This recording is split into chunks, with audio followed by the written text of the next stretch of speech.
السلام علیکم رحمۃ اللہ وبرکاتہ. My name is Dr. Zainab Aroop and I am physiotherapist. آج جو میرا آپ کے ساتھ لیکچر ہے وہ ہے سورۃ الانعام کی آیت نمبر 4 سے آیت نمبر 10 تک. چلے ہم سٹارٹ کرتے ہیں. نحمدہ ونصلی علی رسولہ کریم اما بعد فاعوذ باللہ من الشیطان الرجیم بسم اللہ الرحمن الرحیم. رب اشرح لی صدری ویسر لی امری واحلل عقدۃ من لسانی یفقہوا قولی. ربی زدنی علما. بسم اللہ الرحمن الرحیم. وما نہیں تاتیہم آئی ان کے پاس من آیاتی کوئی نشانی. کن کے پاس نہیں آئی کوئی نشانی؟ آیت نمبر 4 سے سٹارٹ کرنے ہیں. اس میں ہے کہ کوئی نہیں آئی ان کے پاس نشانی. کن کے پاس؟ ان کے پاس آ رہی ہے یہ اہل مکہ کی بات ہو رہی ہے، کفار مکہ کی بات ہو رہی ہے. ان کے بات ہو رہی ہے کہ نہیں آتی ان کے پاس من آیاتی کوئی نشانی، من آیاتی نشانیوں میں سے، ربی ان کے رب کی طرف سے، الا مگر کانو ہیں وہ انہا اس سے موردون اعراض کرنے والے. فرمایا جا رہا ہے کہ ان کو کیا کیا نشانیاں نہیں دی گئیں. ان کو ہر قسم کی نشانیاں دی گئیں کہ نہیں آتی ان کے پاس کوئی نشانی نشانیوں میں سے ان کے رب کی طرف سے، مگر ہیں کہ ان سے اعراض کرنے والے. کہ اللہ تعالیٰ نے ان کو ہر قسم کی نشانی عطا فرمائی، ہر قسم کی نشانی دی.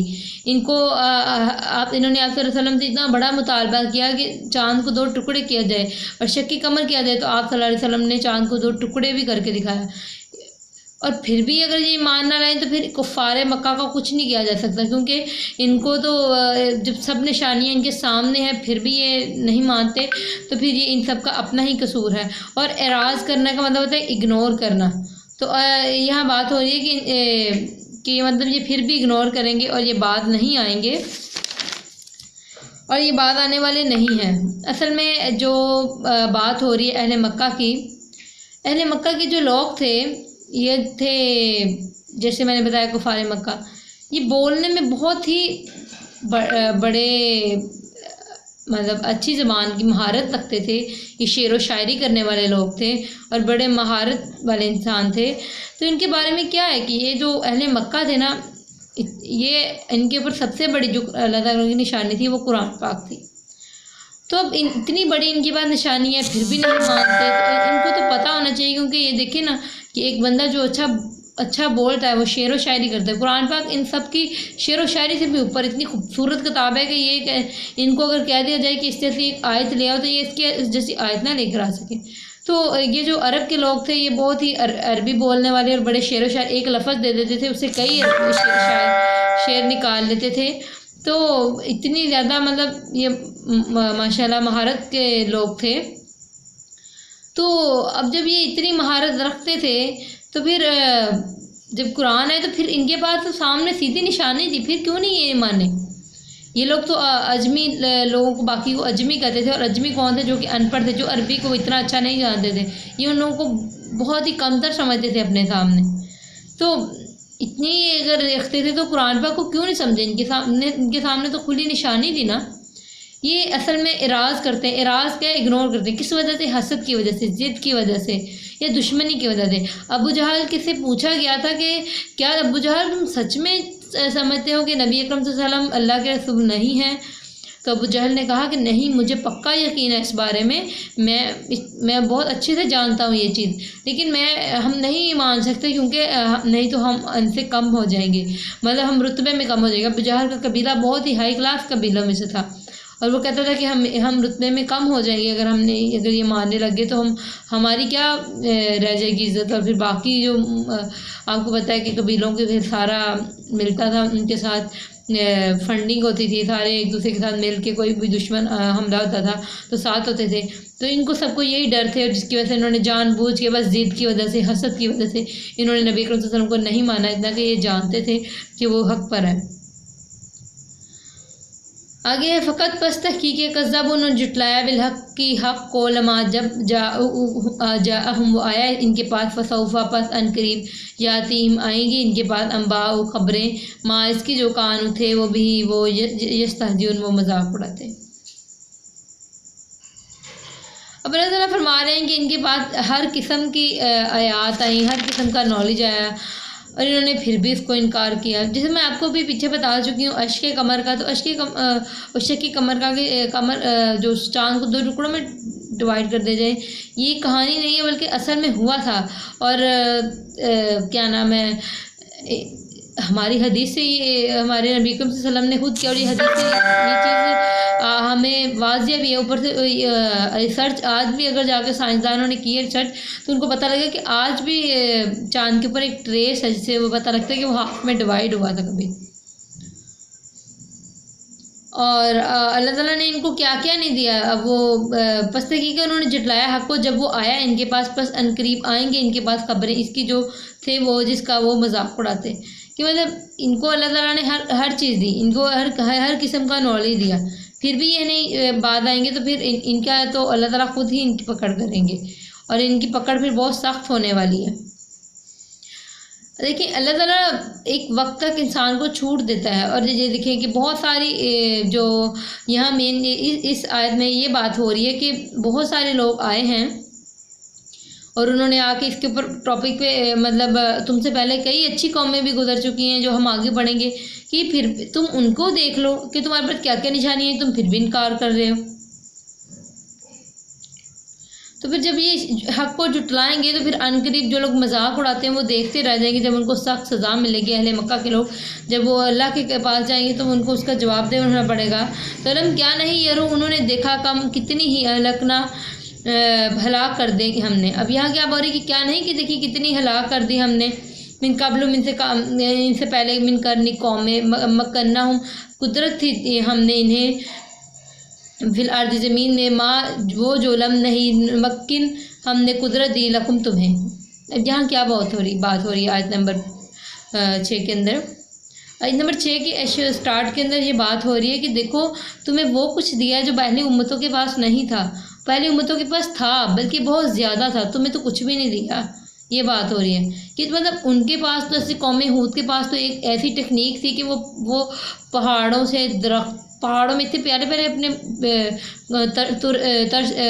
کیا نام ہے اس کو تراش کے اپنے گھر بنا لیتے تھے.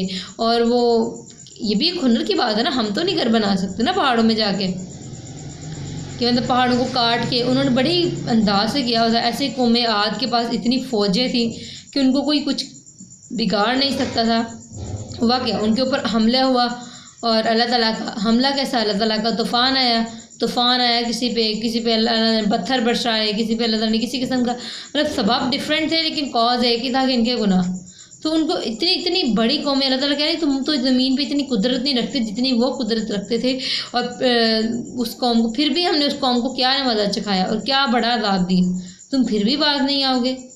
وارسلنا اور بھیجا ہم نے آسمانوں سے علیہم ان پر مدرارن بہت برسنے والے، وجعلنا اور بنائے ہم نے انہار نہریں تجری جو بہتی ہے من تحتها جس کے نیچے، فہلکنا پس ہلاک کر دیا ہم نے بذنوبہم بوجہ ان کے گناہوں کے، وانشأنا اور اٹھائے ہم نے من بعد اس کے کرنن قوم آخرین دوسری. تو اللہ تعالیٰ جب ایک قوم باز نہیں نہ آتی تو وہ اللہ تعالیٰ پھر اس کو بدل کر ایک ایسی قوم کو لے آتے ہیں جو اس سے زیادہ بہتر ہوتی ہے، جو اس سے زیادہ اللہ کو محبوب ہوتی ہے. تو اللہ تعالیٰ نے کہا کہ جب ان قوموں نے میں نے ان کو کیا کچھ نہیں دیا پھر بھی یہ لوگ نہیں مانے.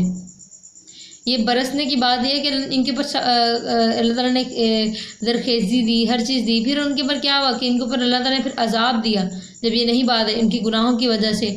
اور ان کے اوپر بہت بڑے بڑے عذاب آئے، کسی کے اوپر طوفان آئے، کسی پہ پتھر برسے، کسی کے اوپر کچھ ہوا، لیکن یہ پوری کی پوری قوم میں تباہ و برباد ہوگی. اور وہ آپ دیکھیں نا کس طرح مری، یہ نہیں دیکھو بلکہ کاز دیکھو کہ سب کا کاز کیا تھا، سب کی وجوہات کیا تھی. سب کی وجوہات ان کے گناہ تھے، اور ان کی گناہ کی پکڑ ہو کے اللہ تعالیٰ نے اتنی بڑی ان کو سزا دی. آگے ہے آیت نمبر 7، وَلَوْ اور اگر نازل کرتے ہم علیہ کا آپ پر کتاباً ایک کتاب فی قرطاس کاغذ میں، فلمسوہ پھر وہ چھو لیتے بِأَیْدِیہِم اپنے ہاتھ سے، لقالوا البتہ کہتے الذی وہ جنہوں نے کفر کیا، ان نہیں ہذا یہ الا مگر سحر جادو مبین کھلا. یہاں فرمایا جا رہا ہے کہ اللہ تعالیٰ کہہ رہے ہیں کہ قرآن تو تمہارے سامنے کھلی کتاب ہے، چلو ٹھیک ہے قرآن آہستہ آہستہ کر کے نازل ہوئی، اگر یہ پوری کی پوری نازل کر دی جاتی قرآن اور یہ ایک پورے کاغذوں پہ ایک کتاب کی طرح تمہارے سامنے سے آسمان سے اتر رہی ہوتی اور تم اسے چھو بھی لیتے، اتنا زیادہ مطلب موزہ ہو جاتا اور تم اسے ہاتھ بھی لگا لیتے کہ تم اس کو پکڑ بھی لیتے کہ ماشاء اللہ قرآن پاک کی یہ کتاب ہے میرے اللہ کی، تو پھر بھی تم مان لو کہ تم پھر بھی نہیں مانو گے کہ مطلب پھر بھی تم کفر نہیں ہے۔ تو وہ جنہوں نے کفر کیا البتہ کہتے ہیں،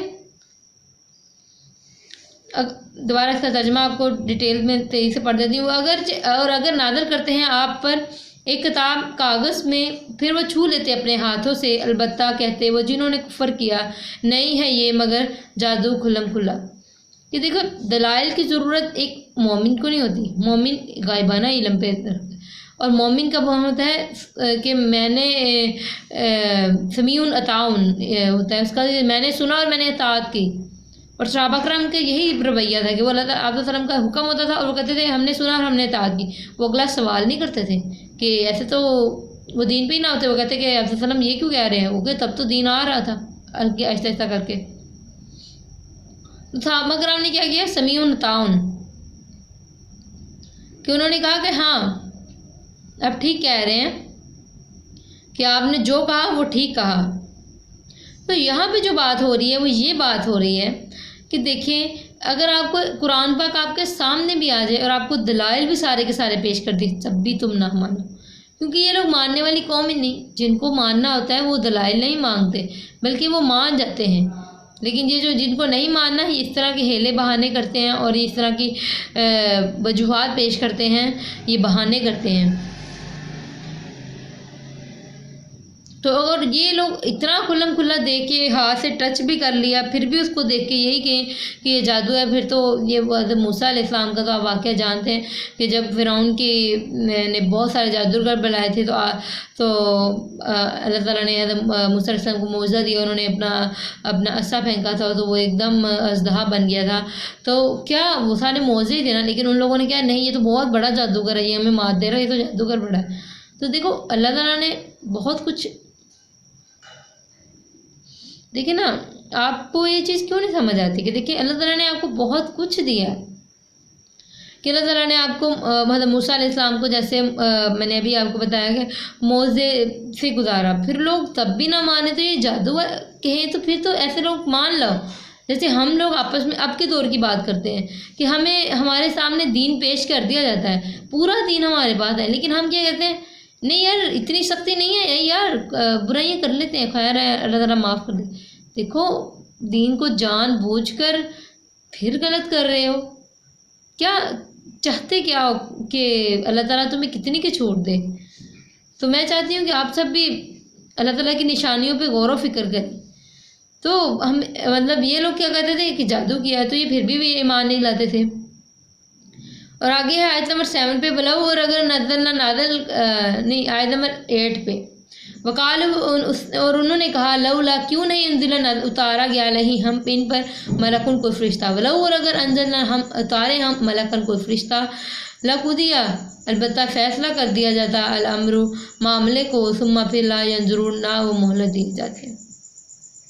اب دیکھیں ان کا ڈیمانڈ پہ ڈیمانڈ ہر بات پہ، بنی اسرائیل کی قوم کی طرح کیا ڈیمانڈ کر رہے ہیں؟ یہ کہہ رہے ہیں کہ آپ پہلے انہوں نے ڈیمانڈ کی کہ اللہ تعالیٰ نے کہا کہ ان کو اگر جیسے انہوں نے پہلے چاند کو توڑنے کی ناممکن خواہش کرتے تھے جو پوری نہ ہو تاکہ یہ دین پر آ نہ پائے، کیونکہ ہیلے بہانے ہیں نا۔ تو یہاں بات کی جا رہی ہے کہ ان کو کیا اب کیا انہوں نے بات کی، کہتے ہیں کہ فرشتے کیوں نہیں اتارے، نبی کیوں اتارے؟ دیکھو اگر یہ کہتے ہیں کہ نبی کے ساتھ فرشتے کیوں نہیں اتارے یا نبی ہی فرشتے کی شکل میں کیوں نہیں اتارے؟ سب سے پہلے بات اگر کوئی فرشتہ نبی بن کر آئے گا تو وہ آدمی کی شکل میں آئے گا، وہ آدمی کی شکل میں آئے گا، غائبی انداز میں آئے گا تو تم انہیں نہیں دیکھ سکو گے، تو اس کے لیے تمہیں آدمی کی شکل میں آنا بہت ضروری ہے۔ تو وہ آدمی کی شکل میں آئیں گے تو پھر تم کہو گے کہ یہ تو فرشتہ نہیں ہے، اور اگر وہ فرشتہ تم مان بھی لو تو وہ پھر فرشتہ تمہیں خوشخبری سنانے نہیں آئے گا، فرشتے پھر تمہیں عذاب دینے آئیں گے، کیونکہ فرشتے تو عذاب دیتے ہیں یا موت نکالنے آتے ہیں، تو پھر فرشتے اللہ کے حکم سے تم پر عذاب ڈالنے آئیں گے اور تمہیں موت دینے آئیں گے، اور تمہیں اس کے بعد کوئی مہلت نہیں ملے گی، اور اتنا سخت عذاب دے کے جائیں گے کہ تم دیکھتے رہ جاؤ گے۔ ان رسولوں نے تو تمہیں بہت پیار سے سمجھایا ہے اور تمہیں اللہ تعالیٰ کا پیغام پہنچا دیا، لیکن اگر فرشتے اللہ کے حکم سے آئیں گے تو پھر وہ تمہیں ختم کر کے ہی جائیں گے۔ تو لو، اور اگر جعلنا بناتے ہم اسے ملکن ایک فرشتہ، رجعلنا البتہ بناتے ہم اسے رجلن مرد، جیسے میں اس کی یا آدمی میں اس کی بات آپ سے کر چکی ہوں کہ میں اگر ہم بناتے فرشتوں کو بھیجتے تو پھر انہیں آدمی کی شکل میں بھیجتے، تب بھی تم نہ مانتے۔ تو البسنا البتہ مشبہ کر دیتے ہم علیہم ان پر ما جو یلبسون وہ شبہ کرتے تھے، کہ مطلب ان کو پھر شک میں ڈال دیتے کہ وہی کہ وہ کہتے کہ فرشتے تو فرشتے کیسے انسان ہو جاتے ہوگے، تو پھر نہیں مانیں گے۔ تو یہ جو شک والے انسان ہیں شک میں پڑے رہیں گے۔ کہا جاتا ہے کہ حدیث جبرائیل ہے کہ جو جبرائیل علیہ السلام تھے نا، وہ ایک آدمی کی شکل میں ایک دفعہ آئے تھے اور نظر آئے تھے، اور ان کی کیا نام ہے داہیہ قلبی کی طرح کی شکل تھی، اور ایک آدمی کی مطلب ایک انسان کی شکل میں وہ جب ایک بار نظر آئے تھے تو ایک انسان کی شکل میں نظر، اور ان کی شکل جو ہے داہیہ قلبی ایک صحابی تھے اس سے ملتی جلتی شکل تھی۔ تو مطلب وہ غیبی انداز میں نہیں آئے تھے بلکہ وہ انسانی طریقہ سے آئے تھے تاکہ وہ ہمیں نظر آ سکے۔ تو وَلَقَدْ البتہ تحقیق ہے تُحْزِئُ مذاق اڑاتے ہیں، وَلَقَدْ تُحْزِئُ البتہ تحقیق ہے مذاق اڑایا گیا برسلی کئی رسولوں کو من قبل کا آپ سے پہلے، وہاں کا تو غیر لیا بالذین ان کو جنہوں نے تمسخر کیا منہم ان میں سے ما اس نے جو کانو تھے وہ بھی جس کا یستہزئون وہ مذاق اڑاتے۔ تو اللہ تعالیٰ فرما رہے ہیں یہاں پہ اس آیت کی آیت نمبر 10 پہ، اب یہاں پہ یہ بہت سخت تھوڑی سی آیت ہے، اس آیت میں سمجھایا جا رہا ہے کہ تم خود کو کیا سمجھتے ہو انسان۔ اللہ تعالیٰ تمہیں دیکھو، اللہ تعالیٰ یہاں پہ سب سے پہلے تو نبی اکرم صلی اللہ علیہ وسلم کو یہاں پہ تسلی دے رہے ہیں کہ یہ لوگ ایسے ہی ہیں، یہ اسی طرح کے رہیں گے، انہوں نے آپ سے پہلے پیغمبروں کے ساتھ بھی یہی سلوک کیا، انہوں نے ان کے ساتھ بھی یہی کیا، اور یہ ان کا مذاق اڑاتے تھے، پھر ایک دن ان کا ہی مذاق آ گرے گا۔ تو ایک جو دین کا پیغام پہنچانے آتا ہے یا رسول ہوتا ہے اس کا مذاق اڑانا تو ایک عام بات ہے، کیونکہ یہ تو اڑائیں گے، کیونکہ یہ خود نہیں نا کچھ کر سکتے۔ اسی طرح آپ شروع کریں گے، آپ دین کا کام آج ہی شروع کر دیں گے تو آپ کو بہت لوگ آپ کے ارد گرد آپ کا مذاق اڑانے والے ملیں گے، یا آپ کو ٹارچر کرنے والے ملیں گے کہ یہ کیا کام شروع کر دیا، یا اگر یہ کیا تو اب یہ نہ کرنا، یہ کیا تو اب یہ نہ کرنا، کہ مطلب آپ کو دین کو آپ کو بہت ہی دیکھیے شروع میں دین قرآن پاک بہت خوبصورت تربیت کرتا ہے، یہ نہیں کہتا کہ اگر آج تم نے یہ کیا ہے نا تو آج ہی تم یہ ساری کنڈیشن فالو کر دو، بلکہ قرآن پاک بڑے خوبصورت ہے، انسان کی تربیت کرتا ہے کہ آپ اگر آج کسی کو کہہ رہے ہو نا کہ میرا ساتھ دو، یا آپ کسی کو کہہ رہے ہو کہ مطلب آپ کہ میرا ساتھ دو یا میری مشکل میں مدد دو، تو دیکھو اللہ تعالیٰ سب مشکلات کو بہتر جانتا ہے۔ تو آپ لوگوں کو چاہیے کہ اللہ تعالیٰ کی جو رحمت ہے اس کے اوپر فوکس کرنا چاہیے، اور اللہ تعالیٰ کے ساتھ دیکھیں مذاق اڑائیں گے، دین پر آپ کو فالو کرنا ہے، جس دن آپ دین کو فالو کریں گے لوگ آپ کا مذاق اڑائیں گے، آپ نے ان کو مشکل ان کو فیل کر کے آپ کہیں کہ نہیں میں نہیں دین پہ جاؤں گا، اس سے بہتر ہے کہ آپ خود کو مضبوط بنائیں۔ اور اگر کوئی دین پہ نیا بندہ آتا ہے، میں بتا رہی تھی کہ اگر وہ دین پہ کوئی نیا بندہ آتا ہے نا تو آپ یہ نہیں کر سکتے کہ آپ اس کو پہلے دن ہی دین کی ایسی کنڈیشن بتا دو کہ وہ دین کو فالو نہ کر پائے، بلکہ پہلے دین کی آسان کنڈیشن بتاؤ گے۔ جیسے کہ میں نے آپ کو بتایا کہ شراب جب کفر آیا تھا تو شراب کتنے آرام سے حرام کی گئی تھی پہلے، مطلب کیونکہ وہ لوگ شراب اتنا پیتے تھے کہ وہ زندہ ہی نہیں اس کے بغیر رہ سکتے تھے۔ تو پھر جب اسلام آیا تو پھر انہوں نے کیا کیا، پہلے شراب کو کہا کہ شراب کے فائدے کم نقصان زیادہ ہے، پھر دوسرے نمبر پہ کہا گیا کہ شراب کے کیا نام ہے نماز میں شراب مت پی گئی، اور تیسرے نمبر پہ کہا گیا کہ شراب حرام ہے۔ تو دیکھیں یہ باتیں اللہ تعالیٰ بڑی خوبصورت تربیت کرتا ہے، تو آپ کو بھی چاہیے کہ آپ بھی دین کا مذاق مت اڑائیں، بلکہ جو دین پہ آتے ہیں ان کی مدد کریں۔ اور اب یہاں اس آیت میں خاص طور پہ نبی صلی اللہ علیہ وسلم کو کہا جا رہا ہے کہ آپ پریشان مت ہو، یہ جو مذاق اڑاتے ہیں نا ایک دن انہی کا مذاق ان کو گھیر لے گا اور ان کو سخت عذاب پکڑے گا، تو آپ کو پریشان ہونے کی ضرورت نہیں ہے۔ یہ لوگ اسی طرح سارے پچھلے انبیاء کو بھی مذاق اڑاتے رہتے تھے۔ جزاک اللہ۔